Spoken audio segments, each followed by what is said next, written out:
ഉൽപ്പത്തി പുസ്തകം 26-ാം അധ്യായമാണ് ഇന്ന് നമ്മൾ പഠിക്കാൻ പോകുന്നത്. അതിനകത്ത് 1-ാം വാക്യം തുടങ്ങുമ്പോൾ അതൊരു ക്ഷാമത്തെ പറ്റി പറഞ്ഞു തുടങ്ങുന്ന ഒരു അധ്യായമാണ്. ഇസാക്ക് ഉണ്ടായിരുന്ന സ്ഥലം, ആ വർഷം, ആ ആണ്ട് ഒരു ക്ഷാമം ഉണ്ടായി. എന്നാൽ അതിൻ്റെ 22-ാം വാക്യത്തിലേക്ക് കടന്നു വരുമ്പോൾ അവിടെ ഒരു വാക്കുണ്ട്, റെഹബോത്ത്. ഇസാക്ക് അനുഗ്രഹിക്കപ്പെട്ട ഇസാക്ക് ഇങ്ങനെയാണ് പറയുന്നത്: ഇപ്പോൾ യഹോവ ഞങ്ങൾക്ക് ഈ സ്ഥലം ഒരുക്കി. അതിന് അവിടെ റെഹബോത്ത് എന്ന് പേരിട്ടു. ഈ റെഹബോത്തിലേക്കുള്ള 4 പടികൾ ആണ് നമുക്ക് അവിടെ വായിക്കാൻ പറ്റുന്നത്. ഒന്നാമത്തേത് 1ഉം 2ഉം വാക്യങ്ങൾ നമ്മൾ നോക്കിക്കഴിഞ്ഞാൽ അവിടെ ദൈവം പറയുന്നു, യഹോവ ഇസാക്കിന് പ്രത്യക്ഷപ്പെട്ടു, ഇങ്ങനെ പറയുന്നു: നീ ഇവിടെ തന്നെ വസിക്കുക. അപ്പം ക്ഷാമമുള്ള സമയത്ത് ദൈവം പറഞ്ഞു, നീ ഇവിടെ തന്നെ വസിക്കുക, ഞാൻ നിന്നെ അനുഗ്രഹിക്കാം. റെഹബോത്തിലേക്കുള്ള ആ യാത്രയിൽ, അല്ലെങ്കിൽ റെഹബോത്ത് എത്തിച്ചേരുവാൻ വേണ്ടിയ ഏറ്റവും കാതലായിട്ടുള്ള പടി എന്ന് പറയുന്നത് ഒബീഡിയൻസ്, അനുസരണം. യഹോവ പറഞ്ഞു, ക്ഷാമസമയത്ത് നീ ഈ ദേശം വിട്ടുപോകരുത്, ഇവിടെ നിൽക്കുക. അത് ഇസാക്ക് അനുസരിച്ചു. നോക്കണം, ഇസാക്കിന് മുമ്പിൽ 2 ചോയ്സസ് ഉള്ള ഒരു കാലഘട്ടം. ഒന്ന്, അവൻ്റെ മുമ്പിൽ ഒരു ട്രഡീഷൻ ഉണ്ടായിരുന്നു, ഒരു പാരമ്പര്യമുണ്ടായിരുന്നു. അല്ല, അതിന് മുമ്പ് ഇതുപോലൊരു ക്ഷാമം വന്ന സമയത്ത് അവൻ്റെ പിതാവായ അബ്രഹാം ചെയ്ത ഒരു പ്രവൃത്തി, അബ്രഹാം ചെയ്തത് അവിടെ നിന്ന് ഈജിപ്തിലേക്ക് കടന്നുപോയി.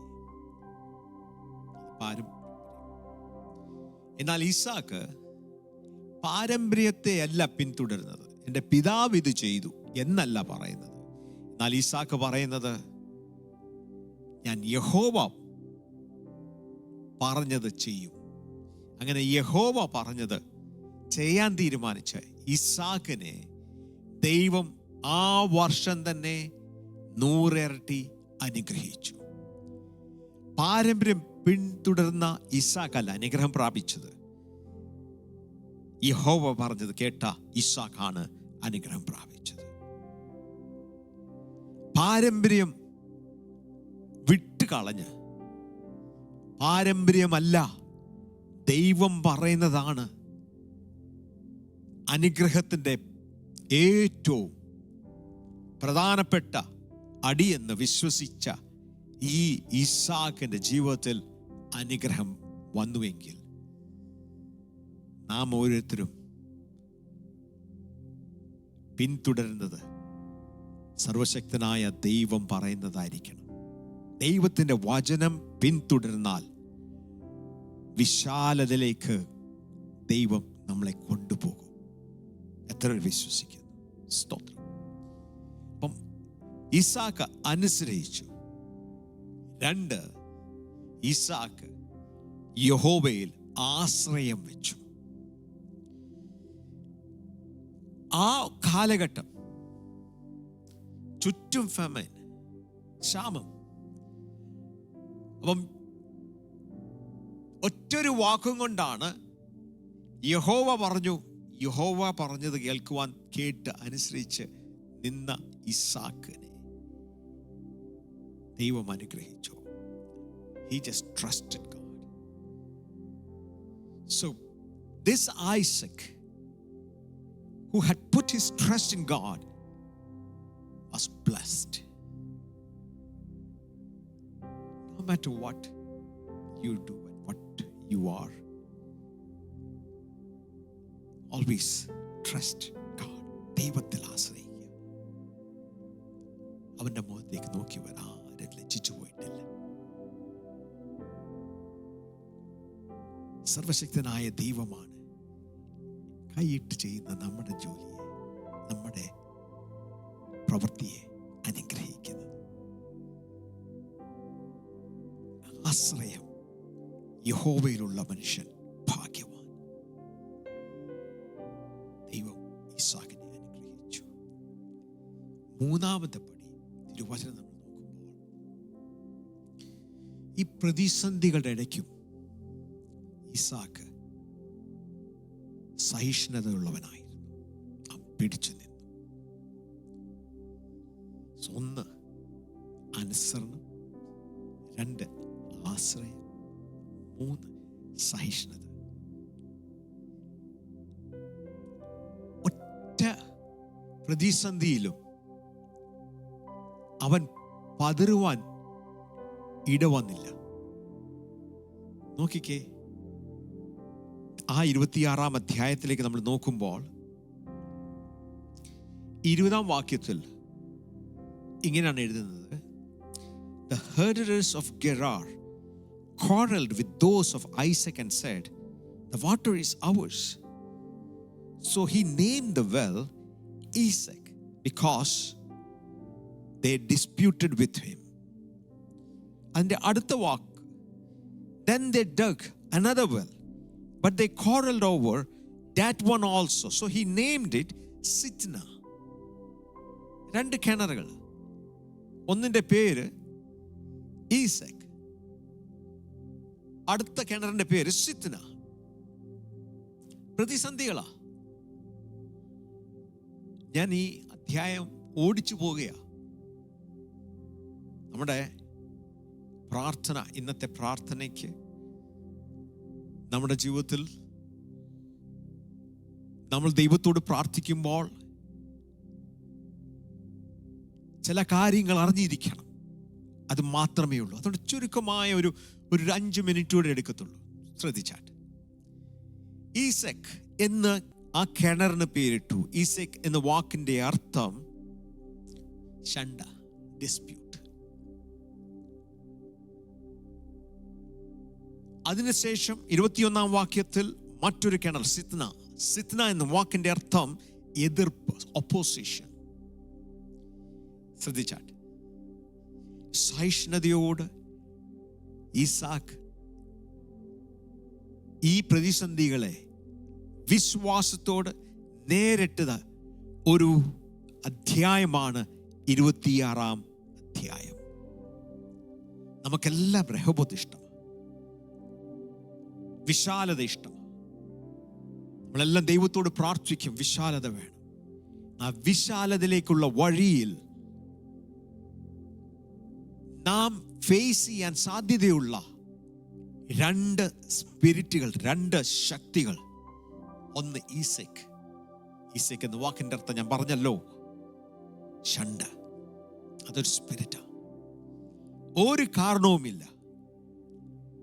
ഒരു കാരണവുമില്ലാതിരിക്കുന്ന സമയത്ത് ചെറിയ ഒരു വിഷയം വെച്ച്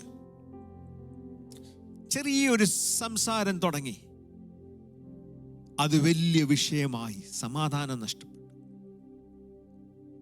സ്വസ്ഥത നഷ്ടപ്പെട്ടു, അന്തരീക്ഷത്തിനൊരു വ്യത്യാസം. അനേക കുടുംബങ്ങളിൽ വ്യാപരിക്കുന്ന ഒരു ശക്തിയാണ് ഈ ഈസെക് അല്ലെങ്കിൽ ഷണ്ടയുടെ ശക്തി.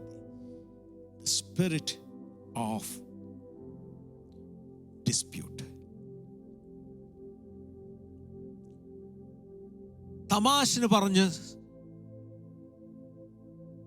കളിക്ക് പറഞ്ഞ് തുടങ്ങുന്ന വിഷയങ്ങൾ അവസാനിക്കുന്നത് വല്ലാത്ത നിലയിൽ. എത്രയോ ഭവനങ്ങളുടെ ചരിത്രമാണിത്. എത്രയോ വീടുകളിൽ സംഭവിക്കുന്നതാണ്. പിന്നെ കണ്ണുനീരും, പിന്നെ കരച്ചിലും. ഇത് സഭയിലും സംഭവിക്കും. ഇതൊരു ശക്തി. നാം പ്രാർത്ഥിക്കുമ്പോൾ ഈ ശക്തിയെ ബന്ധിച്ച് പ്രാർത്ഥിക്കണം. രഹോബോത്ത് നമുക്ക് ഇഷ്ടമാണ് എങ്കിൽ നമ്മൾ മനസ്സിലാകണം, രഹോബോത്തിന് മുമ്പിൽ നാം ഫേസ് ചെയ്യാൻ സാധ്യതയുള്ള ഒരു ശക്തിയാണ് ഈ ഡിസ്പ്യൂട്ട്, ഷണ്ട. അടുത്തത് സിത്ന. സിത്ന എന്ന വാക്കിന്റെ അർത്ഥം ഒപ്പോസിഷൻ, എതിർക്കുക. ഒരു കാരണവുമില്ല, ഒരു ലോജിക്കുമില്ല. ഭവനത്തിൽ ചെയ്യണമെന്ന് ആഗ്രഹിക്കുന്നതിനെ ചുമ്മാ ഒരു എതിർപ്പ്, സഭയിൽ ചെയ്യണമെന്ന് ആഗ്രഹിക്കുന്നതിനെ ചുമ്മാ ഒന്ന് എതിർക്കുക. അതൊരു ശക്തിയാ, അതൊരു സ്പിരിറ്റാ. പൗലോസിന്റെ ഭാഷയിൽ പറയുമ്പോൾ അത് പുറയിൽ നിൽക്കുന്ന ഒരു ജഡാത്മാവല്ല, അത് പ്രവർത്തിച്ചതൊരു ജഡമായിരിക്കും, ഒരു വ്യക്തിയായിരിക്കാമെങ്കിലും അതിൻ്റെ പുറയിൽ ഒരു സ്പിരിച്വൽ ഫോഴ്സ് തന്നെയുണ്ട് എന്ന് ഇന്ന് ദൈവജനം മനസ്സിലാക്കണം. ഒപ്പോസിഷൻ, സിത്ന. റഹോബോത്തിന് മുമ്പിൽ കടന്നു വന്ന രണ്ട് ശക്തികൾ.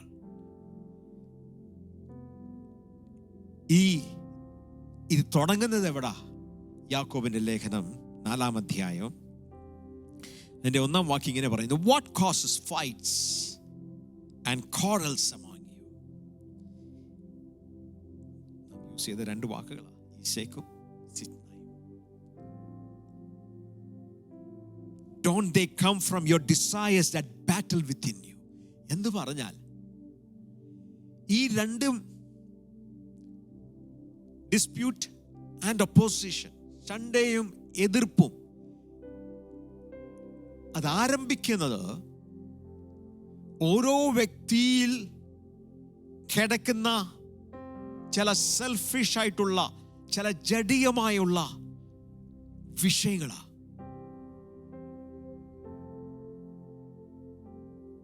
ആ വ്യക്തി ചിലപ്പം ഗ്രഹിക്കുന്നില്ല, അറിയുന്നില്ല.